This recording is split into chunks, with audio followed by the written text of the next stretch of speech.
गुरुदेव भगवान की जय। प्यारे कृष्ण कन्हैया लाल की जय। श्रीमद् देवी भागवत महापुराण। श्रीमद् देवी भागवत महापुराण प्रथम खंड का पंचम स्कंध चल रहा है और 30 अध्याय पूरे हो चुके हैं। 2-3 दिन हम ये कथा नहीं पढ़ पाए, समय थोड़ा कम पड़ गया था। आज है 31वां अध्याय, अथ 31 अध्याय। शुंभ का रणभूमि में आना और देवी से वार्तालाप करना, भगवती कालिका द्वारा उसका वध, देवी के इस उत्तम चरित्र के पठन और श्रवण का फल। व्यास जी बोले, उन सैनिकों का यह वचन सुनकर क्रोध से आकुलित नेत्रों वाले दानवराज शुंभ ने उनसे तुरंत कहा। शुंभ बोला, हे मूर्खों, तुम सब खोटी बात क्यों बोल रहे हो? तुम्हारे वचनों को मानकर मैं भला अपने जीवन की रक्षा क्यों करूं?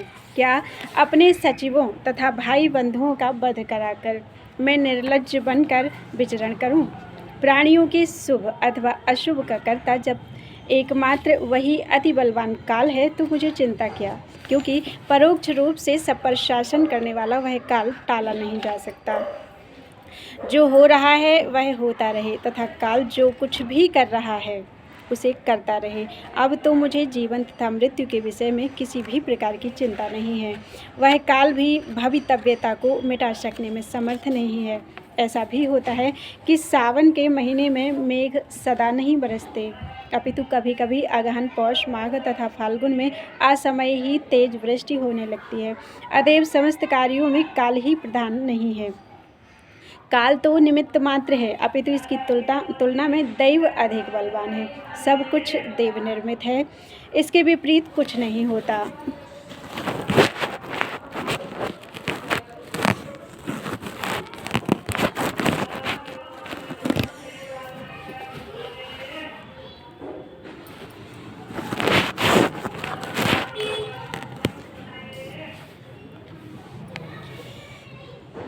मैं तो दैव को ही प्रधान मानता हूँ। अनर्थकारी पुरुषार्थ को धिक्कार है, क्योंकि जिस निशुंभ ने सभी देवताओं पर विजय प्राप्त कर ली थी उसे इस स्त्री ने मार डाला। जब महान सूरवीर रक्तबीज भी विनाश को प्राप्त हो गया तब अपनी कीर्ति को कलंकित करके मैं ही जीवन की आशा क्यों करूं? जगत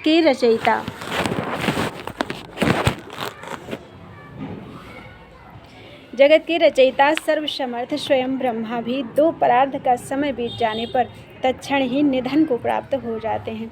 ब्रह्मा जी के एक दिन में 1000 चतुर्युग समाप्त हो जाते हैं और इतनी ही अवधि में 14 इंद्रों का स्वर्ग से पतन हो जाता है।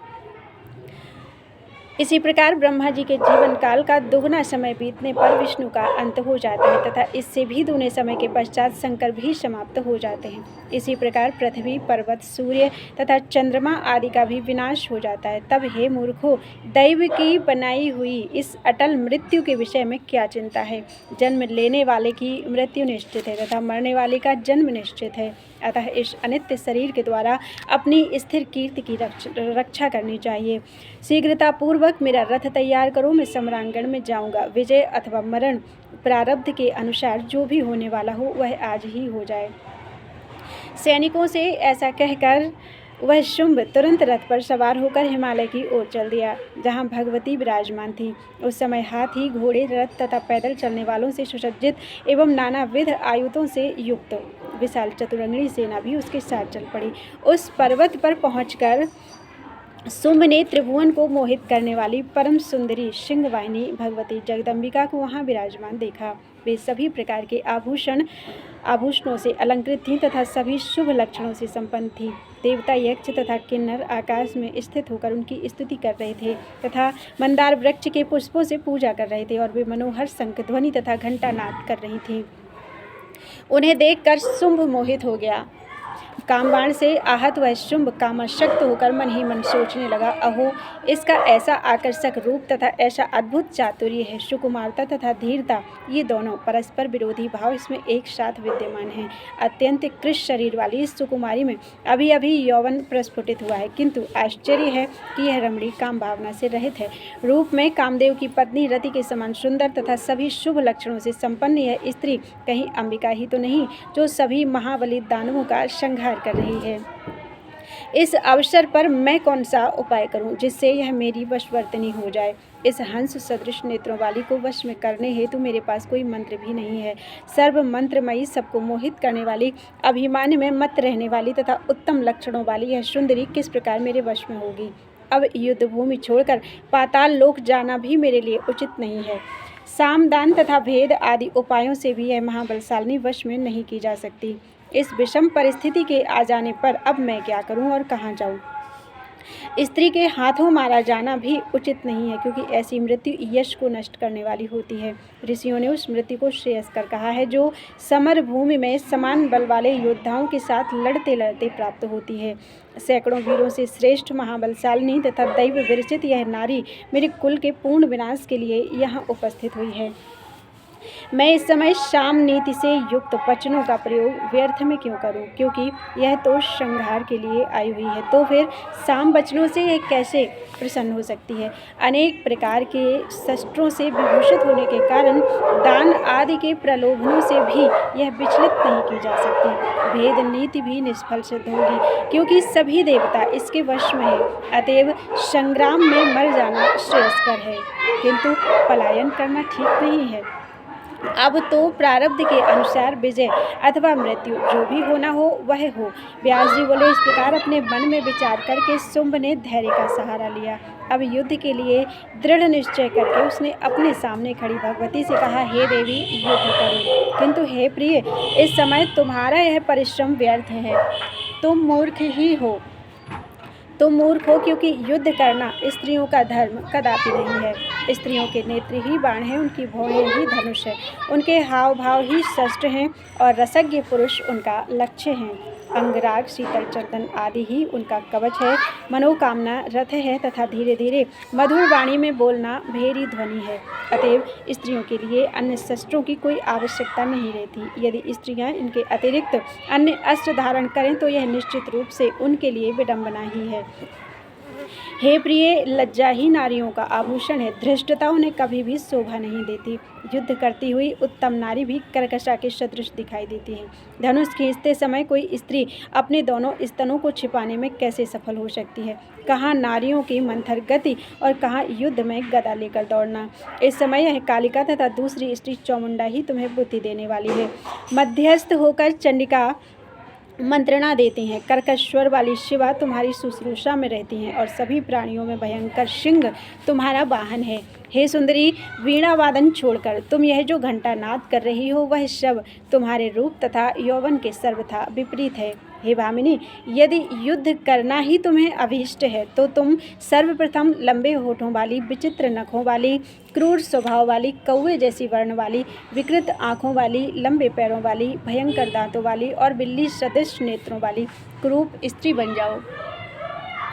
ऐसा ही विकराल रूप धारण करके तुम युद्ध भूमि में स्थिरतापूर्वक खड़ी हो जाओ और कर्कश वचन बोलो, तभी मैं तुम्हारे साथ युद्ध करूंगा। क्योंकि हे मृग शावक सदृश नेत्रों वाली, हे रति तुल्य सुंदरी, सुंदर दांतों वाली ऐसी रमणी को देखकर तुम्हें युद्ध में मारने के लिए मेरा हाथ नहीं उठ पा रहा है।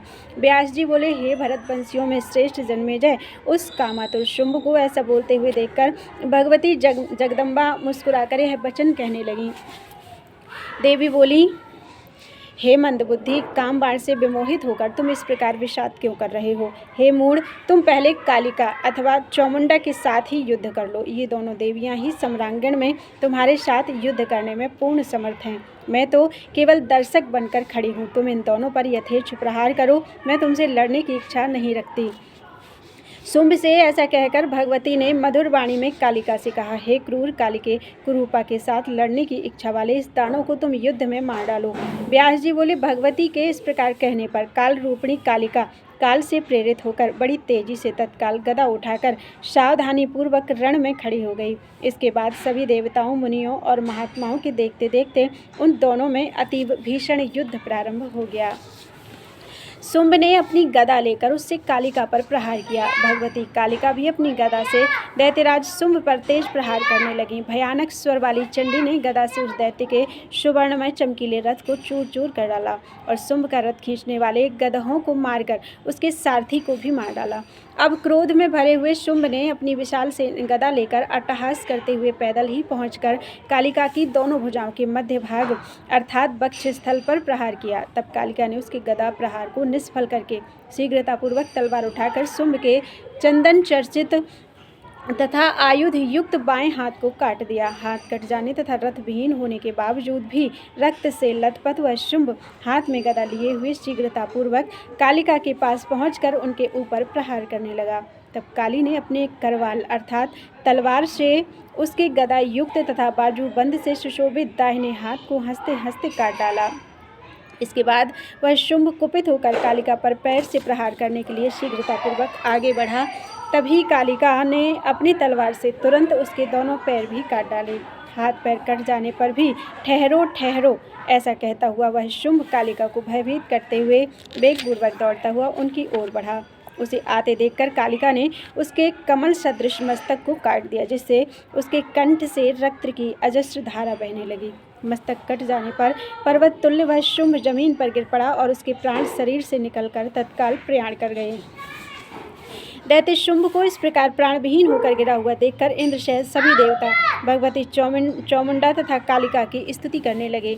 सुखदायक पवन बहने लगा तथा सभी दिशाएं अत्यंत निर्मल हो गईं। हवन करते समय शुभ सूचना के रूप में अग्नि की पवित्र ज्वालाएं दाहिनी ओर से उठने लगीं। हे राजन, जो दानव मरने से बच गए थे वे सभी जगदम्बिका को प्रणाम करके अपने अपने आयुध त्याग कर पाताल चले गए। देवी का उत्तम चरित्र, शुंभ आदि दैत्यों का वध तथा देवताओं की रक्षा, इन सब का वर्णन आपसे कर दिया। पृथ्वी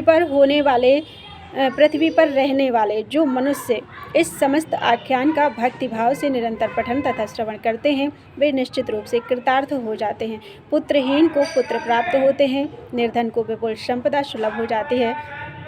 ओम हरे तथा रोगी रोग से मुक्त हो जाता है। वह सभी वांछित फल प्राप्त कर लेते हैं और उसे शत्रुओं से किसी प्रकार का भय नहीं रह जाता। जो मनुष्य इस पवित्र आख्यान का नित्य पठन तथा श्रवण करता है वह अंत में मोक्ष का भागी हो जाता है। इति श्रीमद्देवी भागवते महापुराणे अष्टादशसहस्रयां संहितायां पंचम स्कंधे शुंभवधो नाम 31 अध्यायः। बोलो वृंदावन बिहारी लाल की जय।